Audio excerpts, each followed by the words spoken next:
So we're going to close out the Mishnah Nedarim. We're going to close it out on three completely different topics.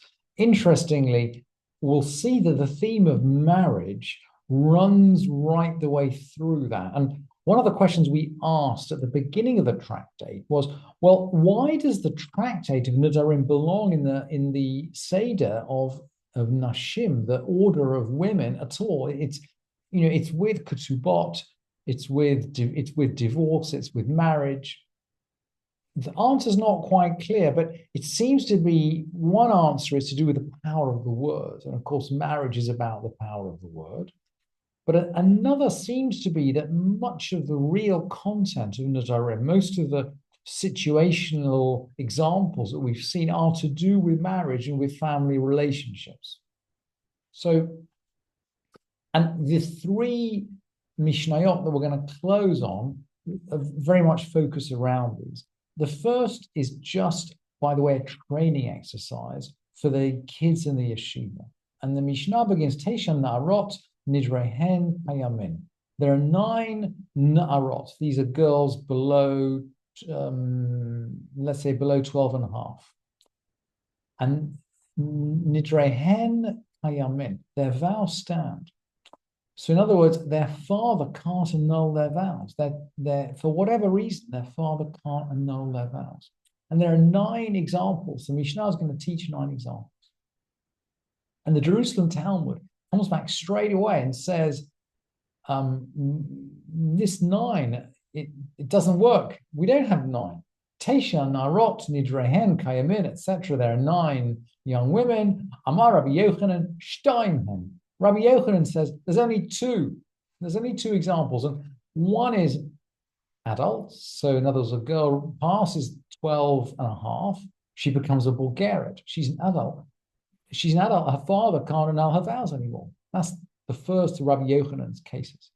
The second is someone who gets divorced. So maybe she goes from her father's house to her husband's house, but after she leaves her husband's house,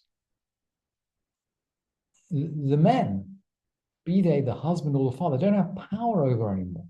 Once she's divorced, neither her father nor her husband can annul her vows. And in the sense that her father can't, she's actually described in the halakha is an orphan while her father's alive. She's an orphan in the sense that her father has no rights over her, even though he's still alive. So for Rabbi Yochanan, these 9 can be just shrunk to 2. They're just adults and divorcees. And so he then goes on to ask, V'lama tanin in Tesha, so why have we got 9 in the Mishnah? Fascinating answer. Bishvil l'chaderet talmidim.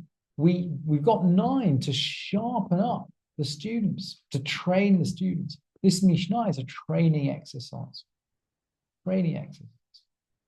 Rabbi Yudah shalosh. And by the way, according to Rabbi Yudah, there are 3. So if Rabbi Yudah would say there's adults, there's divorcees.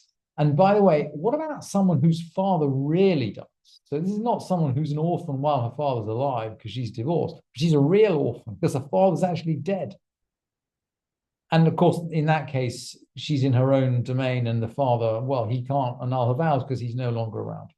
So according to Rabbi Yudah, there are 3. And by the way, the Mishnah is organized along these 3 examples. So we'll see there are 3 sets of examples and each set has 3. So the Mishnah is organized 3 by 3. And we'll zip through it because this is a training exercise. A training exercise, it's not teaching any halacha that we don't already know. Tesha Na'arot Nidrehen. I mean, there are 9 young girls whose vows stand. Bulgarian Vehi Yatumah. So a Bulgarian, she's an adult, right? Okay, she's a Yatumah. By the way, she's an orphan. The Mishnah here is talking about someone who's been divorced. This is an orphan whose father's alive. We'll see a dead father in a minute. But when the Mishnah talks about an orphan, they're talking about someone who's divorced. Na'ara Bulgarian Vehi Yatumah, a Na'ara who become an adolescent who becomes an adult. So she's becoming an adult. She's an adult. Vehi Yatumah, and she's an orphan. Na'ara shelo bagra Vehi Yatumah. A young girl, an adolescent who didn't become an adult, but she's an orphan. So the first 3 cases are all orphans, or they're all orphans with their fathers alive. So they've all been married and divorced. First three cases. Second three cases. Bulgarit, Umetaviha, a Bulgarit, an adult whose father died. Okay, now she's a real orphan. The father's died. Na'ara Bulgarit, Umetaviha, an adolescent, and who became an adult and whose father died. Na'ara Shelo Bagra, an adolescent who didn't become an adult. So we got all the life stages here. Umeit Aviha, and her father died. So all three of these cases are cases of girls with dead fathers. Clearly, the father can't revoke the vow. Third set. Na'ara shemet aviha mishemet aviha bagra. So the third set, the adolescent whose father died, and then she became an adult. So the third set are all going to be adults. Bulgaret ve'aviha kayam, a Bulgaret whose father lives. She's an adult. Her father's alive. He can't revoke her vows.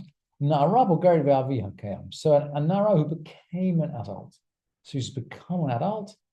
Ve'aviha her father lives, but she's an adult. He can't revoke her vows. And Rabbi Meir now is going to put in a 10th case. Maybe this is 3b.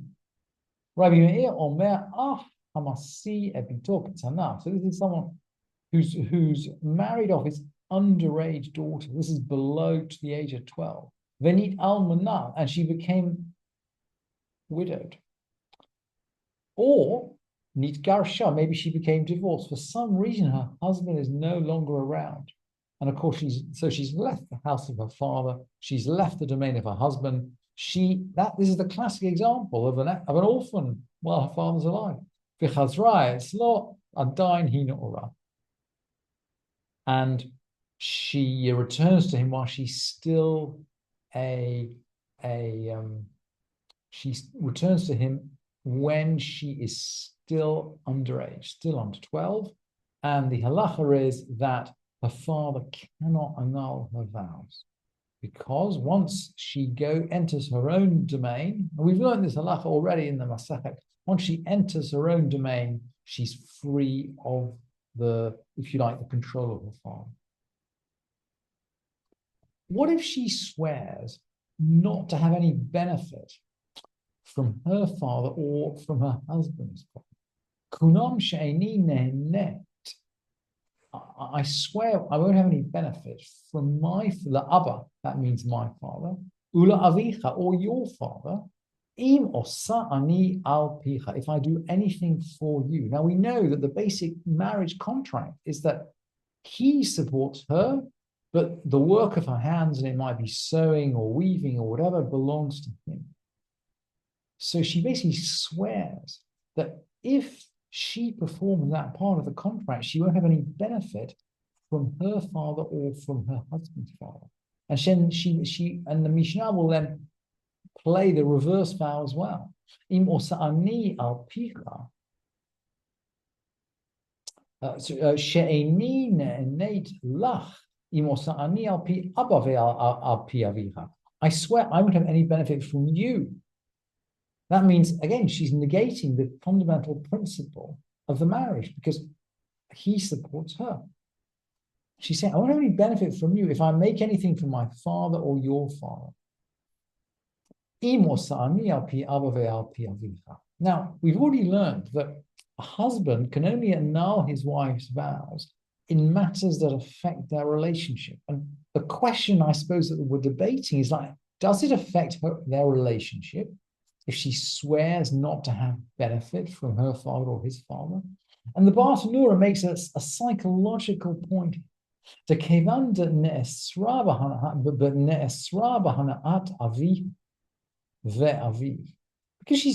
she's sworn not to not to get any benefit from her father or his father. Because on the basis if she does work for her husband. It is grace. It's a disgrace to her husband. It's embarrassing to her husband to have to say to his father or to his father-in-law, oh yeah, my wife swore not to have any benefit from you if she plays any economic part in the marriage. It's incredibly embarrassing. And again, it points to the fact that the Mishnah actually is sensitive. It's sensitive to the embarrassment, to the embarrassment to the husband of having to explain this to his parents. And that is why the Bas Nura concludes it's a disgrace. Because it's a disgrace to him, that is a matter between him and her. So it does fall in the category of things he can annul. I'm sorry, that's the last three words of the Mishnah. Harei ze yafer. In all these cases, harei ze yafer, he will annul. Now, let's take a little sidetrack. At first, they'd say that three women must be divorced and they receive their ketubah, so they receive the money.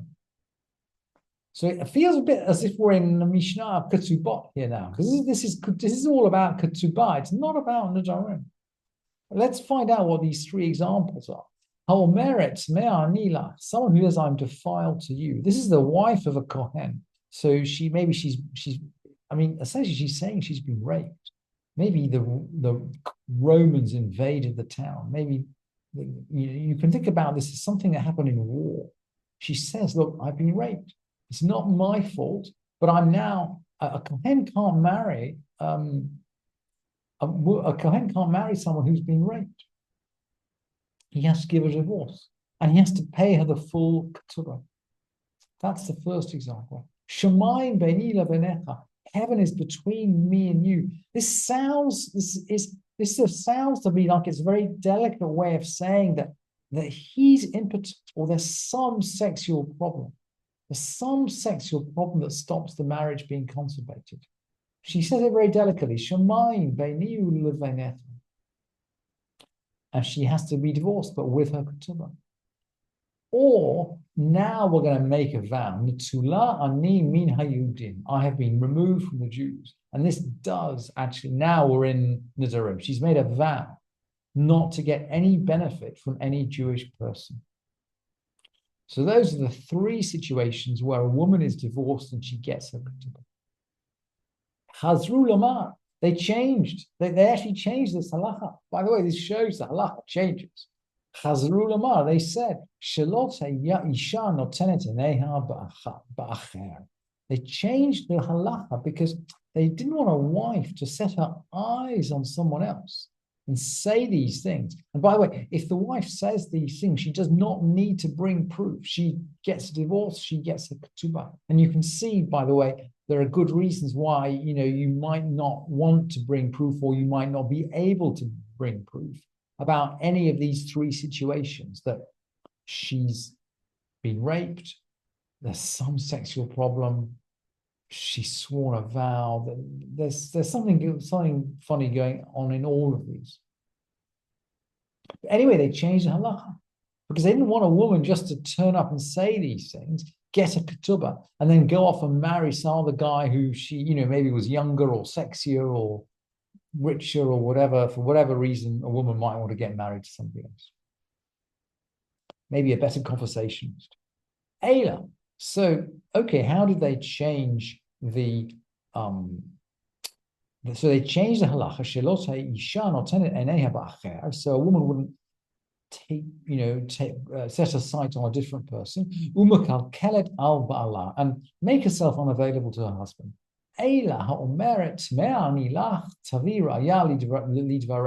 So if she says, I'm defiled, I was raped, she has to bring evidence.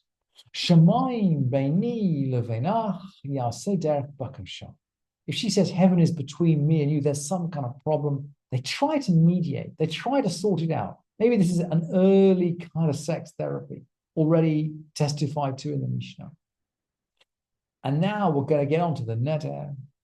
If she swears she's not going to have any benefit from Jews, Yafer al chelko. So he can't annul the whole vow, because the whole vow doesn't touch on matters between him and her, but he can annul the part that relates to him. Utihi Mishamshato, and she can have relationships with him. Utahain is I mean how you doing, but she can't have relationships with any other Jew. So, for example, if she's divorced, she can't remarry anybody else. That's the end of the tractate of Nedarim. Hadran Allah, Masechet Nedarim, Vehadrach Alam. We will return to you, O Masechet Nedarim, and you will return to us. Da'atan alach Masechet Nedarim v'da'atach alam. Our mind is on you, Masechet Nedarim, and your mind is on us. Lo nitnashei minach Masechet Nedarim. We will not forget you, Masechet Nedarim. You won't be forgotten. You won't be forgotten from us, O Masechet Nedarim. Ve'lo titnashei minan. You will not forget us. Lo ba'alma hadain, ve'lo ba'alma de ati. Not in this world and not in the world to come.